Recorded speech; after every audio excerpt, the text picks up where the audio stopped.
Every month when I look on my phone and I see that my fee has come out, I raise my fist and you're like, yeah, join the revolution.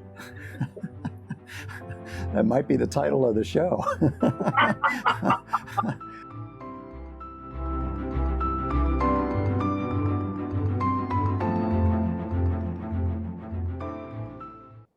John Symonds, welcome to the show. Good to be here. First of all, you're a patient of Dr. Jeffrey Gold, who is a DPC doc in Marblehead, Massachusetts. And I know you have great care. Oh, yeah. He was a guest and he kindly connected us, hence the reason you're here, because he believes, as do I, that we need to hear from DPC patients, people who have direct primary care, and let them talk about the care they have and why they love it. And that's the reason why we're doing some of these interviews. And so I appreciate your time. You're a commercial fisherman. And That's for right. a landlubber like me, is that the correct term now? I mean, I think you said something about lobsters. Is that what you specialize in, or? Yeah, so I'm a lobsterman, a fourth generation lobsterman. Actually, the name of my boat is the Generations. That's behind me is the plate off of my old boat. We lobstermen are a commercial fisherman. So anyone that makes a living from fishing is a commercial fisherman. And you have gill netters, you have longliners, you have crabbers, deadliest catch. If you've ever watched Wicked Tuna, those guys are all tuna fishermen. I'm a lobsterman. There's a lot of guys have multiple permits. That's all I do is lobstering. What's a typical day for you like? Well, we have just short of 800 traps in the water. We'll probably be at 800 by the end of the month. And we try and haul a third of that each time that we go out. So our days are, between 8 and 10 hours. It's just me and my girlfriend is my deckhand. And you pay her well, don't you? Yes, I do. Insurance every time. Well, it's interesting. She was a dairy farmer before she met me, so she's used to getting up early in the morning. She's used to working really hard, and she's used to the government screwing with us. And it's the same thing she was doing before, except now that instead of cows and fields, it's boats and water. And interestingly enough, when she first came to work for me, she'd move the traps like they were bales of hay. She'd put them on her hip instead of sliding them down the rail. And conversely, I spent some time in North Dakota, and whenever I would move hay bales for the farmers that I was working for, I would move them like they were a lobster trap, and they'd be like, "Wow, that works, but who the hell does it that way?" And the first time she took a trap down the rail on her hip, I'm like, "Well, that works, but who the hell does it that way?" Funny how things work out, isn't it? Yeah. So you're essentially out on the boat all day. Yeah. Okay. Yeah, from Monday we leave in the morning till some days it's 5-6 hours, other days it's 8-10 hours. It all depends on a lot of things. If we're pulling traps and the bait bags are coming back full and the traps are empty, well, we're probably coming in early. If we're pulling traps and lots of lobsters, we're going to stay out later. It all depends. Yeah. Yeah. And then there's weather. The nice thing about our new boat is we put in a lot of days that I would have just come home in the old boat. Okay. Here's an observation for you. You're a knowledgeable fisherman, lobsterman. So it'd be really cool, I think, for you to do a video watching Deadliest Catch or the tuna guys and critique them. How real is this? So the first season or two of Deadliest Catch I thought was really good. I think it's important to point out I don't actually own a television by choice. I don't watch any television at all. I've never actually seen an episode of Wicked Tuna. I know a handful of the guys. I mean, I saw my lobsters right next to where the hard merchandise and the Falcon tie up. Never actually watched any of the shows. I have been tuna fishing, back in the day when it was instead of a $5,000 fishing pole, we had a closed basket with about a half a mile of line in it, and you always had to wear your gloves even when you were eating a sandwich because you never knew when you were going to hook up. You know. Yeah. So how did your job affect your care? I mean, what do you do for care when you're out on the water? I mean, I know that's sort of an obvious question. You're limited, but Well, it just so happens that also, besides being a farmer, Julie's also an EMT, and when you're we golden. launched the boat, it immediately threw a belt, and the engine overheated. And as I was trying to figure out why the engine was overheating, the cap blew off of the coolant tank, and I got a second-degree burn on my arm. And just so happened, he had all the right stuff to take care of me. And then, later on that day when I went to Dr. Gold's office, he's like, "Wow, who did this? This is really good." And I have no scar. Wow. It all came out. What would have happened before the EMT, though? Well, fortunately, I was a Boy Scout and was pretty well trained in first aid. So I feel pretty confident in my skills. Okay. I have a pretty good first aid kit. I've never had anybody else get hurt on the boat, but I've been hurt on the boat a couple of times. So you stabilize the situation and you get home. Yeah. And then you see your doctor.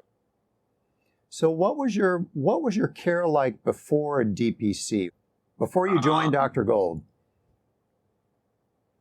So I had a decent situation. I was seeing a Dr. Barrett in Manchester. Manchester's a very affluent town. So the care there was decent, but I won't say it's as bad as some other people I know as far as getting like herded like cattle. Like, I think the average doctor spends 7 minutes with a patient. I think he spent Roughly. 10. I wouldn't say the care was terrible, but it's a whole different beast with Dr. Gold. Like I've described him to other people as a 1950s doctor. That would like come to your house with a bag, and I like his no nonsense. There's been several times that I have taken pictures of a tick bite or a cut, and he's like, "Yeah, you don't need to come in, just do this." And then there's been other times he's like, "Yeah, you should probably come in."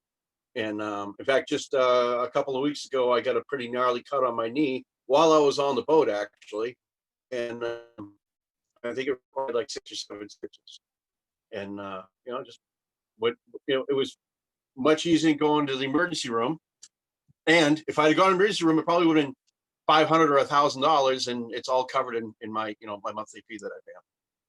Makes a big difference. Not only is it convenient, but I actually think I get much better care from him because of the personal relationship. I'm not just a patient. I'm not just a patient or a number. I believe he has a cap to how many patients he can see. He doesn't have insurance companies breathing down his throat for numbers. Like it's like care from 30 years. It's the personal care like you had 30 years ago with today's technology. So I'm not pretend to know what I'm talking about as far as the medical terms go, but he has all the latest and greatest, and I'm very happy with the care that I get. How does it make you feel, not in terms of your physical feeling, but mentally? I mean, what kind of... Oh, I have a lot more confidence in what he has to tell me than another doctor. Yeah. So less stress. Yeah. Like I actually feel like the guy, more than just being professional, I feel like he actually cares about me. Before I was a fisherman, I actually owned a garage, and there was a term that we used to call a turn and burn. Get the car in, fix it, get it out, get the next one in. That was how you're supposed to make the most money. And at the tail end of when I was seeing a conventional practice, it was starting to feel a lot like that turn and burn. Get them in, get them out, prescribe them something, move on to the next one. And with Jeff, he takes more time. He asks more questions. He actually cares. There's besides just the patient doctor relationship, there's also a friendship there. And I don't know if all of his doctors would, I don't know if all of his patients would consider him a friend, but I certainly do. Educated guess, you would probably find a lot of agreement with you. Educated guess. Yeah, if I was going to bet a large amount of money, that's the way I would bet, but I don't want to speak for somebody else. Well, I understand that. I let's just say I think you'd find most patients would agree with you, because it is such a stark difference between the old system and the new. And that, I think, is so when you try to explain this to your friends, your family, people on the dock, what kind of questions do they ask you, if it even comes up? Well, the people that I've gotten signed up with him are generally like myself. They're self-employed, and they make too much money to qualify for, like here in Massachusetts, we have MassHealth, which is kind of what ObamaCare was based off of. I believe MassHealth operates on its own, and it's just approved by ObamaCare. I'm not entirely sure how all that works, but for a lot of people who are self-employed, there's that no man's land where you make too much money to qualify for the what's the word I'm looking for? Subsidy. The subsidized premiums. So you got to pay the full premium, but the premium is it's like a mortgage payment. And so they get caught in this no man's land where they can't really afford it. I found myself in that position right after my divorce. So when my ex-wife and I separated, somehow or other, she ended up with MassHealth, and her kids ended up with MassHealth. They were my stepkids. And I ended up with no insurance at all. And I had like a 90-day window of like this safety net. Prior to that, I didn't know Dr. Gold, but he had seen one of my stepsons, and I had heard that he was doing something new. I didn't really know a lot about it. So I reached out to him, and I was able to secure his care for a very reasonable monthly fee. And then he helped me find someone that handled catastrophic insurance, which was something that I could afford. And it worked out nicely because, if I needed stitches, or if I needed, like a perfect example, I got pneumonia when I was living on my own.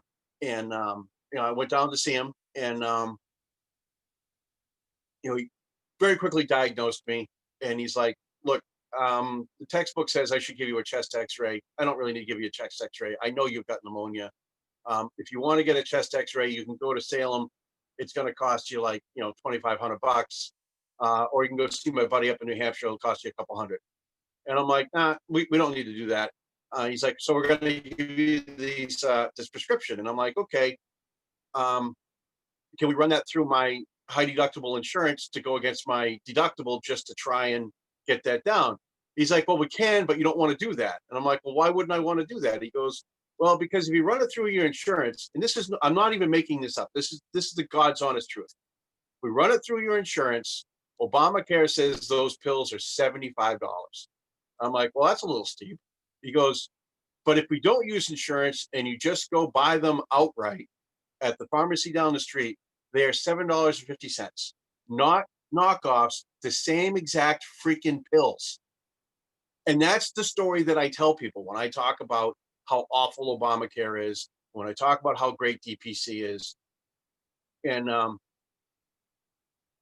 so for a lot of guys that are carpenters or landscapers who make a decent living but don't make tons of money, they find themselves in this no man's land where they can't afford the Obamacare option because it's like $1,000 a month.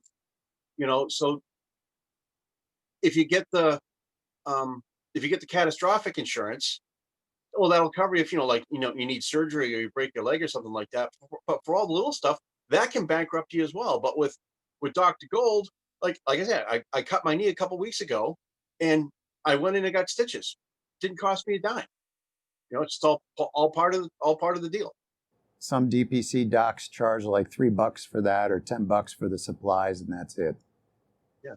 If Yeah. they charge anything at all, there a lot of them are like Dr. Gold. It's a big difference for you, both financially and you can hear it actually in your voice. You feel a lot more like you have a known, if that's a good way of saying it. Yes.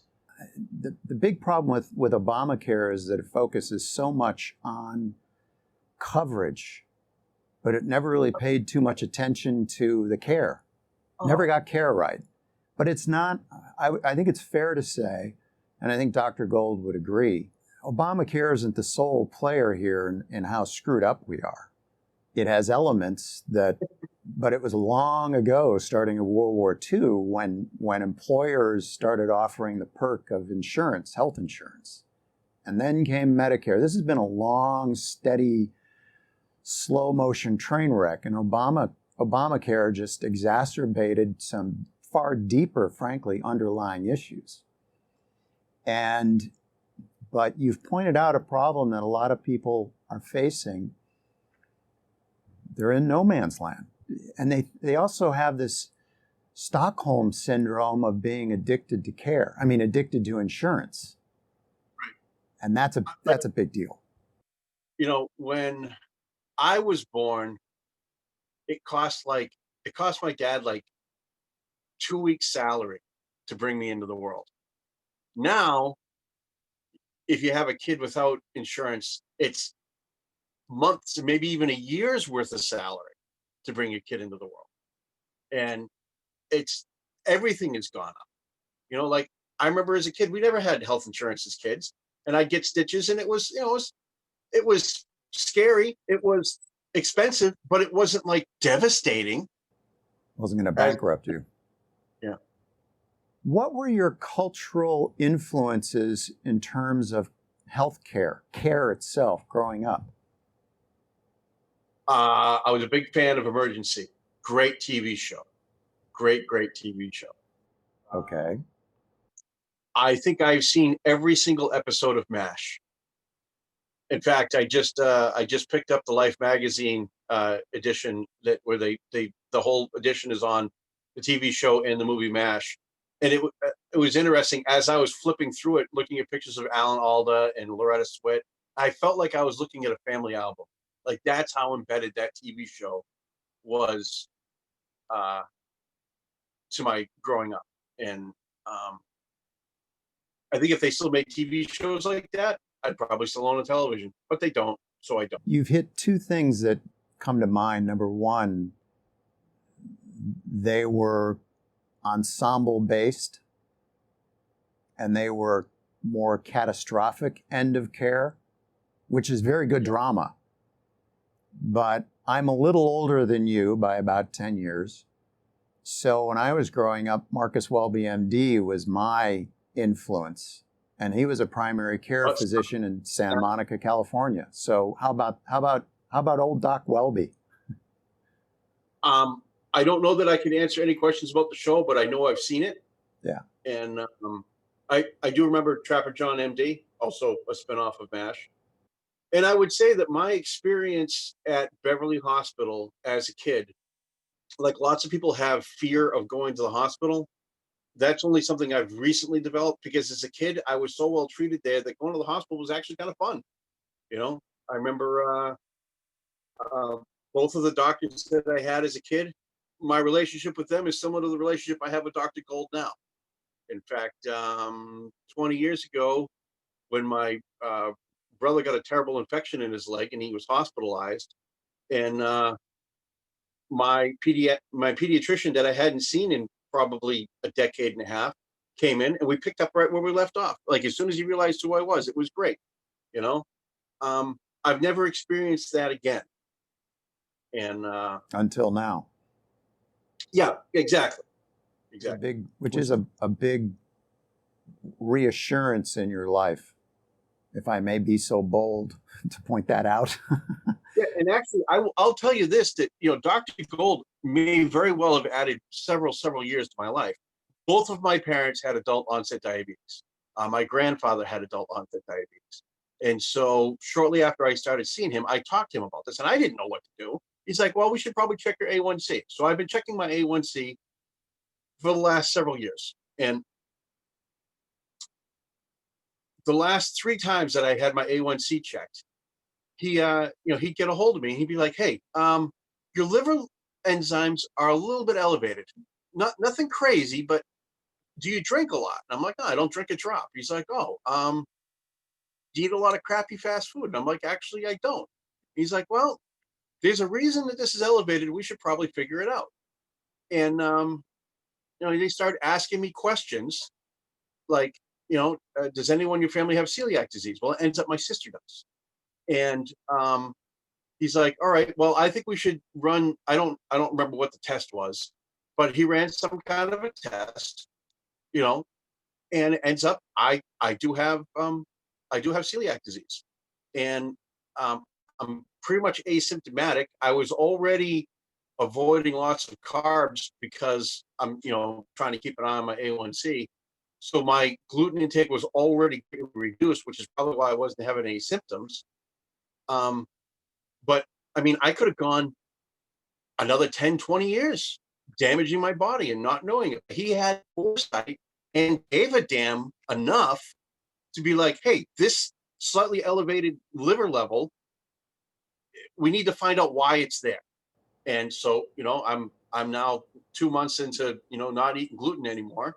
And so he'd been watching. Like I say, I wouldn't have known. And sorry, let me clarify something. You had been tested when you first started. Did he do the A1C test when you first started and it was normal? We had done probably a half a dozen A1C tests. And it was during the last 2 or 3 that he was mentioning these liver levels. And the last time he's like, look at John, we really need to look at this. Like, if you drank, this would make sense. If you ate a lot of Big Macs, this would make sense. I think he said you've either got hepatitis or you got celiac. We got a test for those 2, and it came back it was celiac. And that's something that I don't think a regular doctor, with his 7 minutes of time to look at me, may not have caught that. Probably the most important thing that DPC physicians have is they not only have more time to sit with you and ask questions, but because of the payment model, membership, it enables them to think about you when you're not there, to be able to pull up your records and start connecting medical dots is a good way of putting it. It's the way I put it. And that doesn't happen in the old system because there's no compensation for it. Right. Doctors don't get paid to do it. Hence 7 minutes. And there you are. And on top of that, they can give you 7 minutes of care that sucks ass and they're still going to get paid. So there's nothing pushing them. There's no market force pushing them to do a better job. I don't have to have Jeff as my doctor. If Jeff sucks as a doctor, I don't have to pay him and I can go somewhere else. And it isn't so much that's what motivates Jeff to do a good job. Jeff does a good job because he was sick of the BS and decided to strike out on his own. But the other doctors under the other system, unless they kill you, and even then, sometimes there's no consequences. Like there's nothing pushing them for excellence, and I think a lot of them are jaded. And with Jeff, he's not just my doctor. He's not, it's a totally different relationship and it's a totally different model. And he's not being pushed to burn and turn.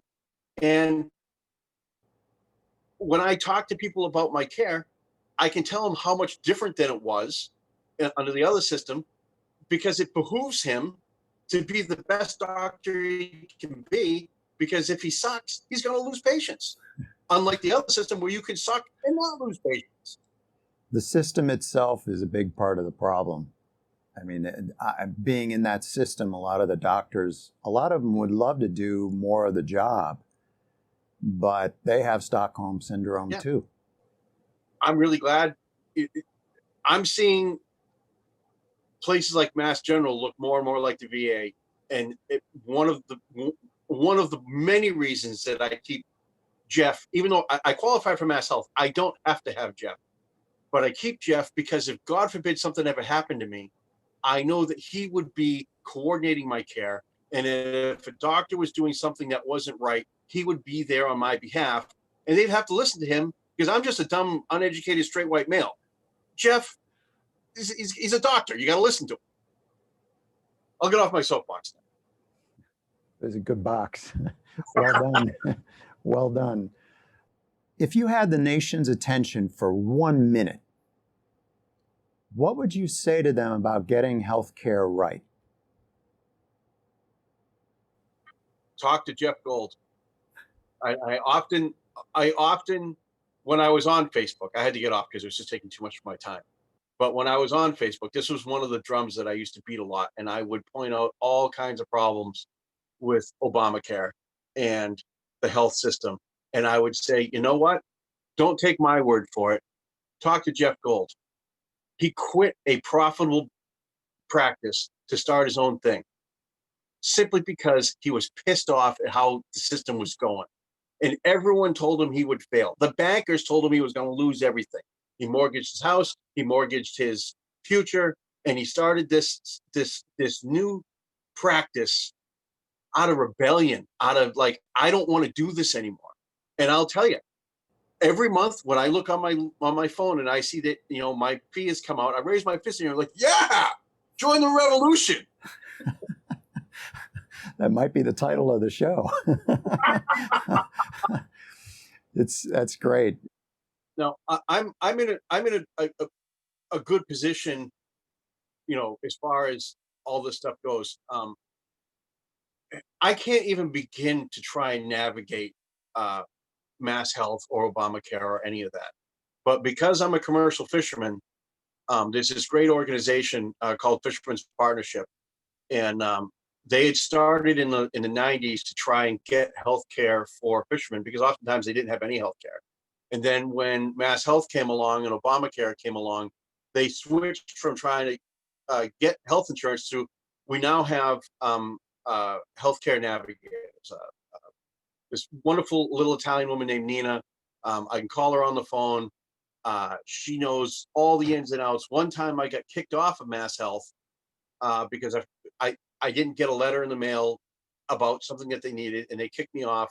And she's and like I would have been screwed. There's no way I could have fixed this problem. And I went into her office. She called them up, and she's like, "Son, you don't understand. I am not getting off this phone until Mr. Symonds has been reinstated. So you can either play nice or not play nice, but I'm not going away." And 20 minutes later, I had my insurance back. And Great. She's very good.